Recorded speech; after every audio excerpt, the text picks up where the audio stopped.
2, 3, 4.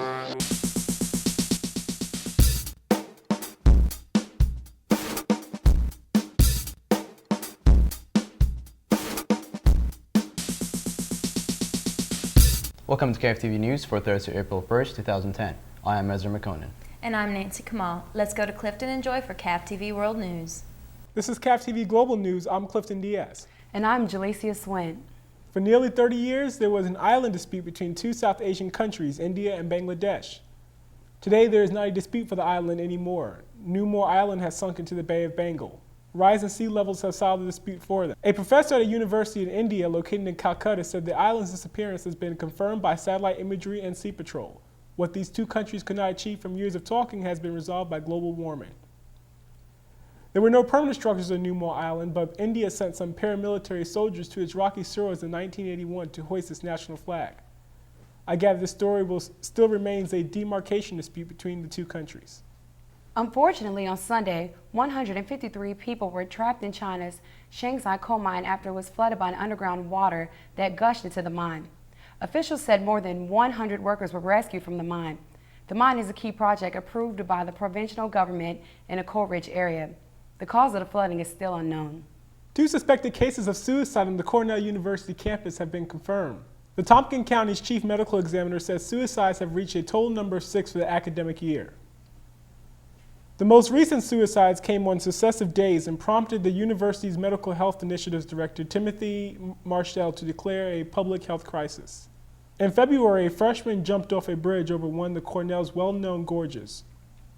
The body of a sophomore engineering major was found March 11th under similar circumstances. Police are also searching for the body in another suicide witness March 12th. David Scorton, who became president of Cornell in 2005, has been praised by counselors for encouraging openness on the issue that many schools try to cover up. In an email to students on Friday, he encouraged them to use available suicide prevention resources. If you are a Russian citizen or planning to make a trip to Russia, it is time to turn those clocks forward, ladies and gentlemen. Russia, known as the largest country by land mass, is challenging time. This weekend, Russia is cutting the number of its time zone from 11 to 9. President Dmitry Medvedev said that the less fractional division of the country will enable us to resolve a number of transport and communication issues, will increase its manageability, and strengthen the position of Russia as an important chain in the world's global infrastructure. Technically speaking, 5 Russian regions, 2 in European Russia and 3 in Siberia, will not join the rest of the country in moving the clock 1 hour forward to daylight saving time at 2 a.m. on Sunday. Believe it or not everyone is happy about this new change. A series of modest-sized protests took place against what activists called a darker future. With this new time, they will see sunset 1 hour earlier, which they fear will result in higher electricity bills for the population and translate into a rise in street crime. Is this time change really the best decision?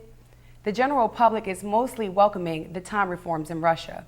The incoming provost for UVA-Wise has yet to be named, but UVA-Wise Vice Chancellor for Enrollment Management, Rusty Necessary, has already found 3 accomplished academic leaders. Only one of them can replace outgoing Provost Gil Blackburn.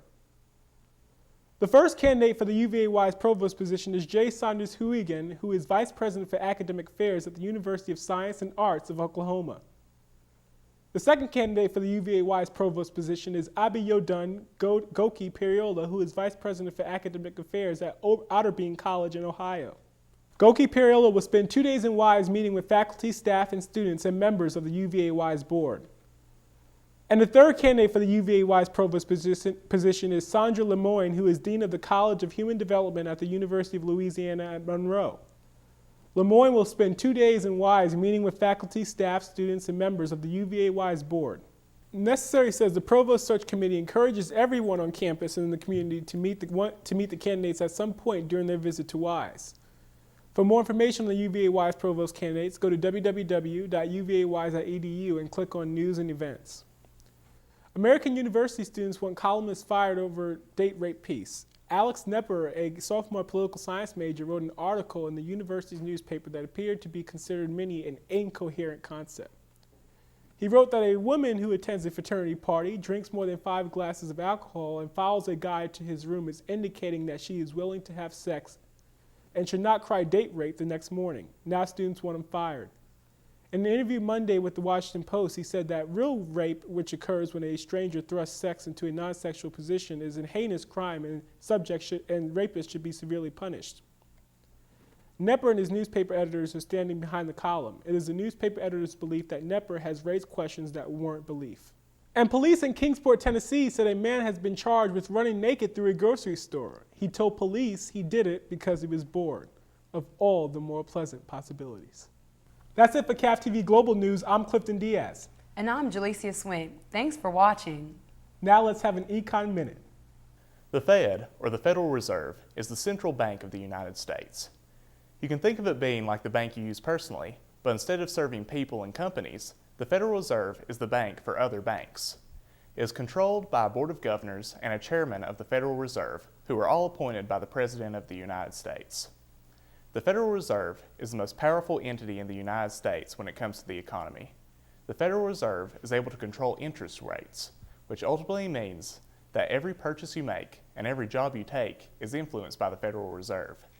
When the people of the United States want to buy things now, they don't put as much money in the bank, which raises interest rates since there is less money in the bank for companies to borrow for projects.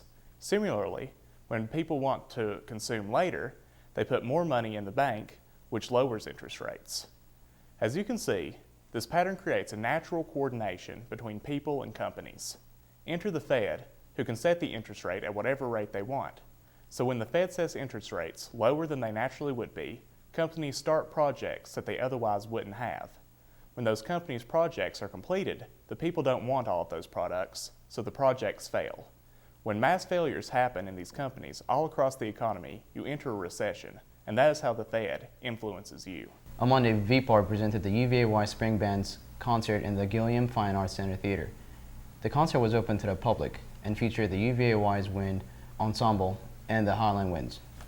SAB Open Mic Night was held in the Smith Dining Commons Monday night, where students satisfied their stomachs as well as their souls while enjoying superior musical renditions and fine food provided by Chartwell's Dining Services. Now it's off to Whitney for sports. Welcome to CAV-TV Sports. I'm Whitney Bentley. The Cavalier baseball team hosted Reinhardt College in a doubleheader Saturday afternoon. The Cavs defeated the Eagles 3-0 in their first game. A two-run homer by Luis Roa in the fifth inning clinched the first game for UVAYs. In the second game of the doubleheader, the Cavs came out strong and had a 3-0 lead in the top of the third inning until the Reinhardt Eagles matched the Cavs 3 runs in the bottom of the third.